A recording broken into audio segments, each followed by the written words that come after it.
जय हनुमान ज्ञान गुण सागर, जय कपीस तिहु लोक उजागर, रामदूत अतुलित बल धामा।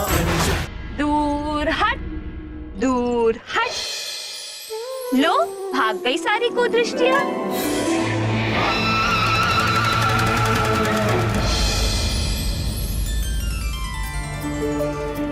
महारानी जी, युवराज को द्रोणी में नहलाइए ना, सुविधा होगी।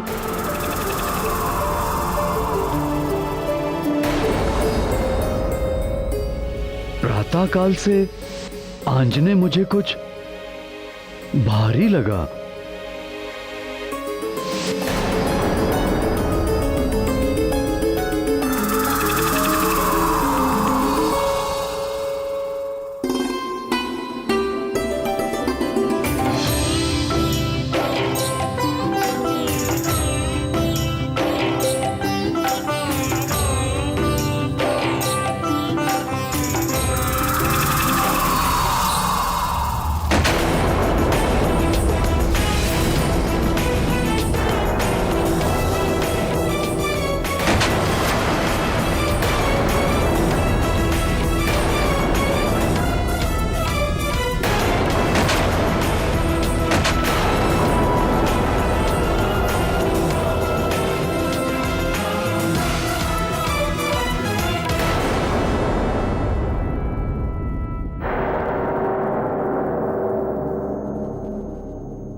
हे शंभू,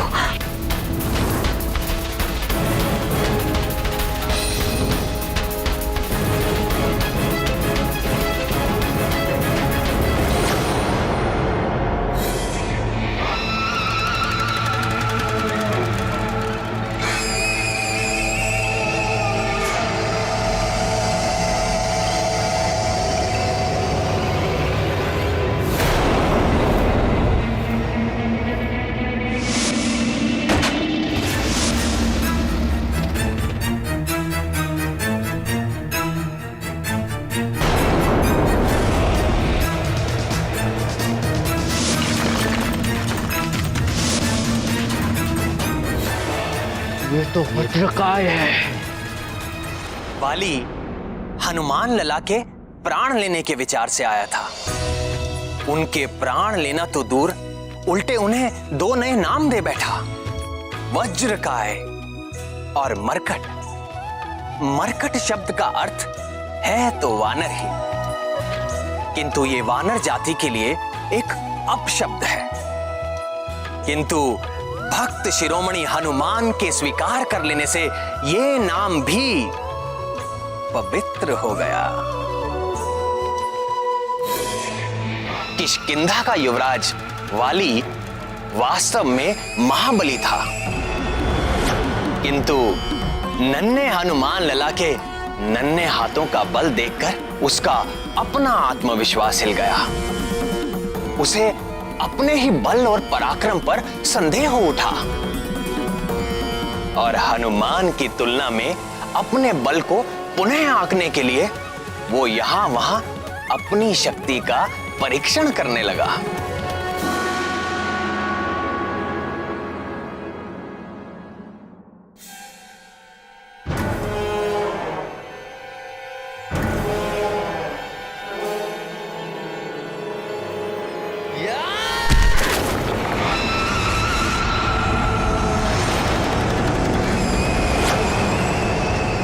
मैं महानतम हूं तो मुझ महानतम को अपने बल पर संदेह क्यों हो रहा है? 100 हाथियों का बल है मुझ में, फिर भी मुझ महानतम को ऐसा क्यों लग रहा है कि उस बालक का बल मुझ महानतम के बल से कहीं अधिक है? क्यों उस बालक का बल मुझे भीतर से भयभीत कर रहा है? क्यों? हर अहंकारी जब भी किसी संत महात्मा के सामने जाता है तो उसके अहंकार का भवन डोलने लगता है।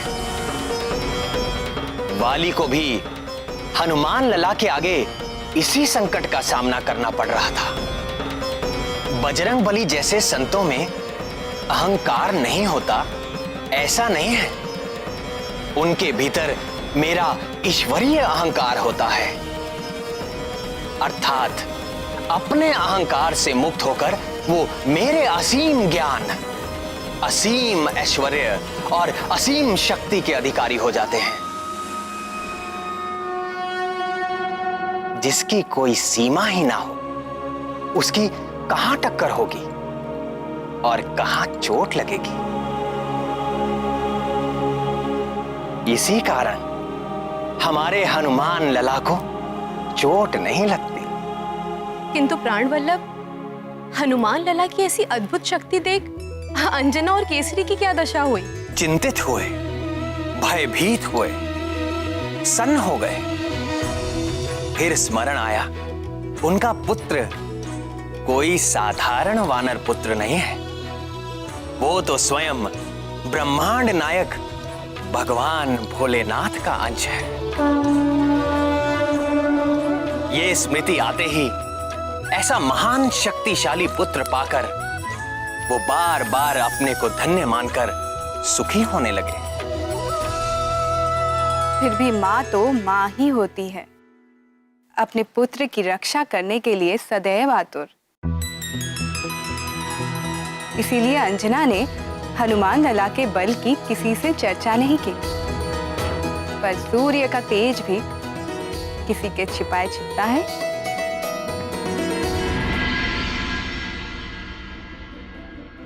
बाल सवर गए, केश के सारे निकल भवर गए, लाल लंगोट करे है धारण, नारद के सब माया निवारण। नारद जी ने आपको क्या कहा था? स्मरण है? दूर कर दे जो सब माया। ना ना ना ना, ये तो ऐसा नहीं है, ये तो माया डालने आया है। है ना?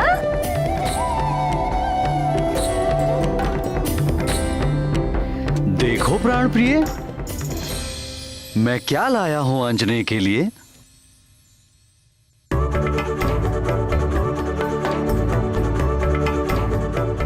अरे देखो देखो देखो, तात क्या लेकर आए हैं? लाल के नन्हे नन्हे पैरों के लिए नुपुर। छन छन छन।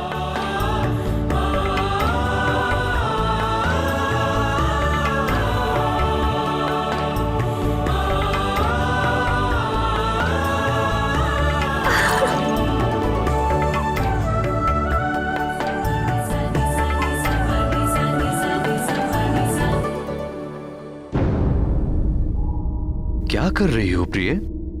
देखिए ना, ये कंठहार खुल ही नहीं रहा और ये कुंडल भी।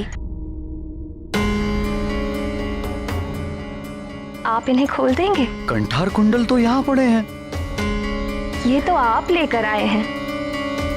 ये जो इसके कंठ में है, इसके कर्ण में जो है, मैं उनकी बात कर रही हूँ। ये कैसा परिहास कर रही हो? आंजने के कर्ण में कोई आभूषण नहीं, देखो कंठ भी रिक्त है।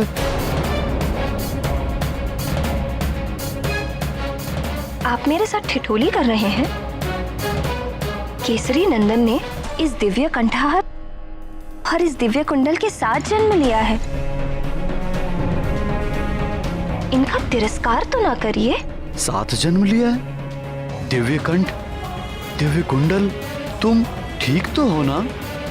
कैसी बातें कर रही हो? आपकी कृपा से अंजना के शिशु पर आई विपत्ति उसके लिए वरदान बन जाएगी।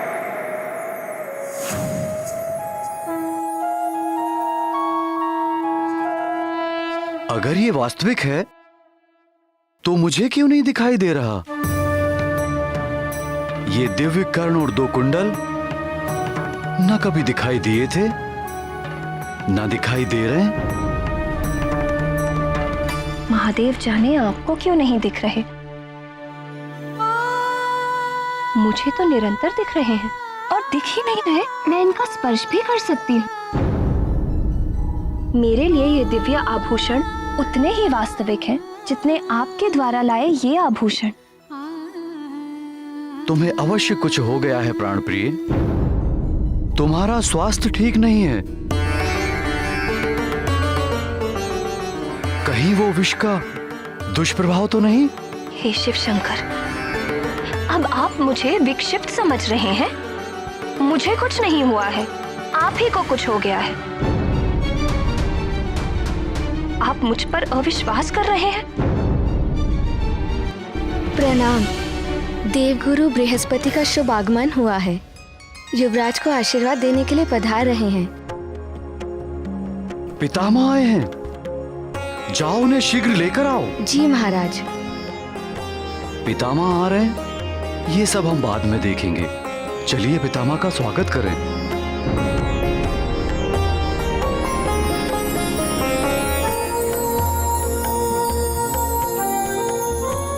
कल्याण हो वत्स।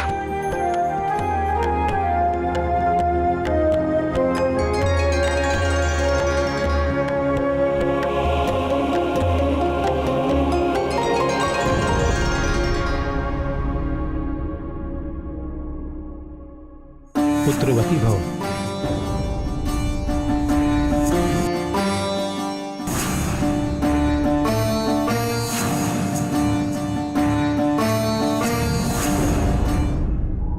देवगुरु बृहस्पति को देखते ही अंजना की देह में एक झुरझुरी सी दौड़ गई। पूर्व जन्म और वर्तमान जन्म के घटनाक्रम आपस में घुलने लगे।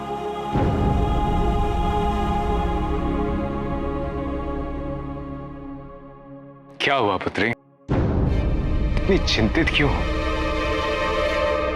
देवगुरु तो सर्वज्ञ है, वे सब जानते हैं। अंजना की मनोदशा क्या उनसे छिपी होगी? अंजना को सब कुछ बताकर शांत क्यों नहीं कर दिया? सुलोचने, जीव अपने पूर्व जन्मों के कर्मों को भूलता ही इसीलिए है ताकि वो उनके पीड़ादायक पाश से मुक्त होकर शांति और आनंद में रह सके।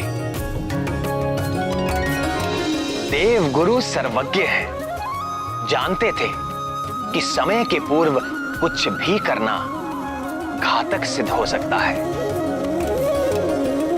इसीलिए वो उचित समय आने पर अंजना को स्वयं ही सब कुछ बता देंगे। रत्न कुंडल, दीप्तिमते, कैसा अलौकिक शिशु है ये। आपका प्रपौत्र है।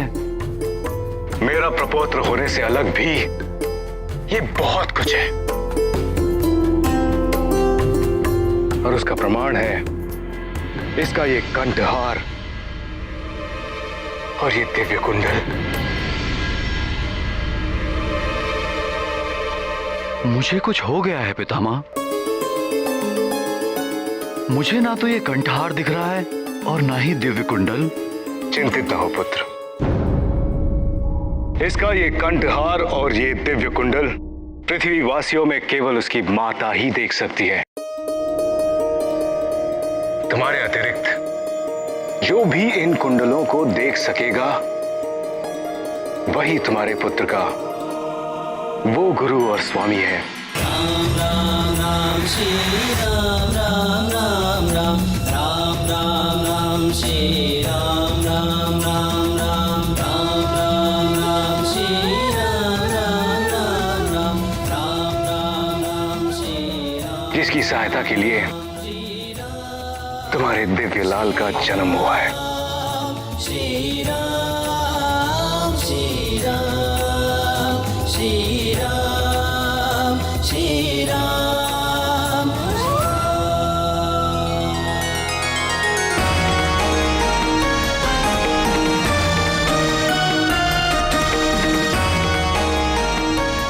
तुम्हारा वानर कुल में जन्म लेना सार्थक हुआ पुत्री। तुम्हारे पुत्र के साथ तुम्हारी कीर्ति भी युगों युगों तक गाई जाएगी।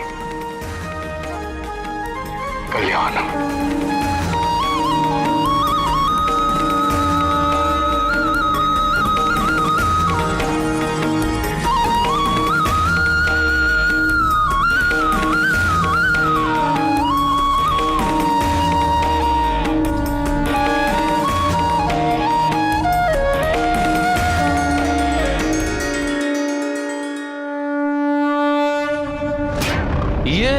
हो सकता है, ये सत्य नहीं है।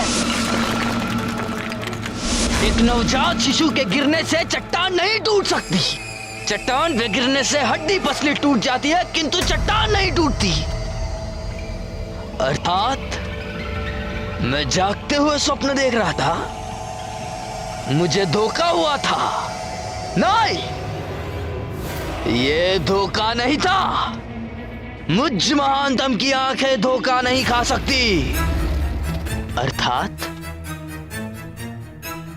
मैंने जो देखा था वो सत्य था, सत्य था वो। किंतु ये कैसे संभव है? कहीं उसका शरीर वज्र का तो नहीं बना?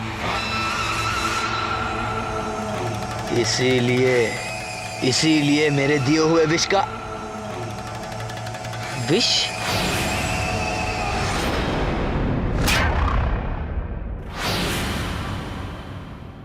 कहीं ये उस विष का तो प्रभाव नहीं है? हो सकता है, हो सकता है। वैदराज! अरे ओ वैदराज, कहां छुप कर बैठा है दुष्ट?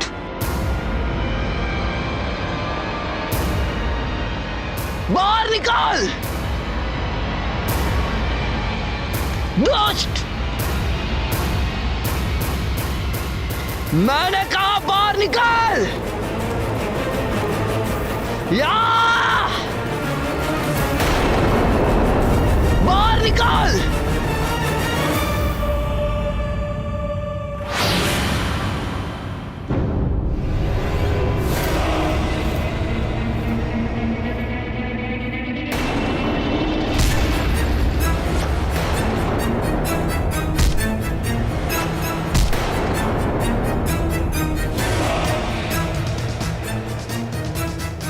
या! तूने मुझ महानतम के साथ छल किया। क्या मांगा था मैंने तुझे? एक ऐसा विष जिसे खाकर तत्काल मृत्यु हो जाती है। मरण आया और तूने मुझे क्या दिया? कौन सा चमत्कारी चूर्ण था वो? बता, नहीं तो आज मुझ महानतम के हाथों तेरी मृत्यु निश्चित है। बोल!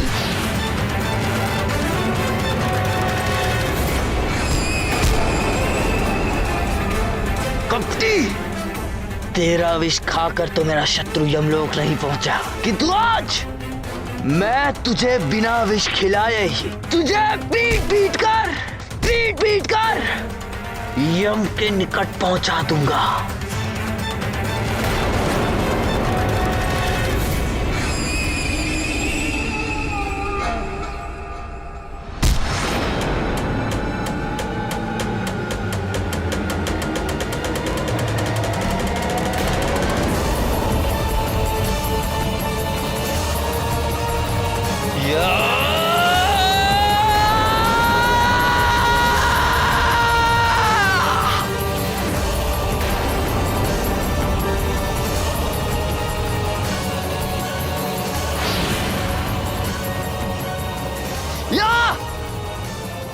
इस विद्रोही ने मेरे साथ छल किया है। छोड़ दो मुझे, छोड़ दो। कुछ बोलने का अवसर ही नहीं दे रहे हैं, पीटते जा रहे हैं केवल। वो तो ऐसा भयंकर विष बना था जिसके स्पर्श मात्र से मेरी ये स्थिति है कि मैं अब तक तीव्र ज्वर से पीड़ित हूं। और आप कह रहे हैं कि उसने अपना कार्य नहीं किया।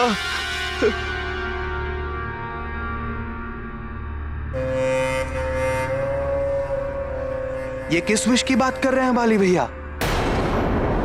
किसको विष दिया? कौन जीवित रह गया? कौन है वो शत्रु? है एक मरकट शिशु है, किंतु अद्भुत है उसका बल।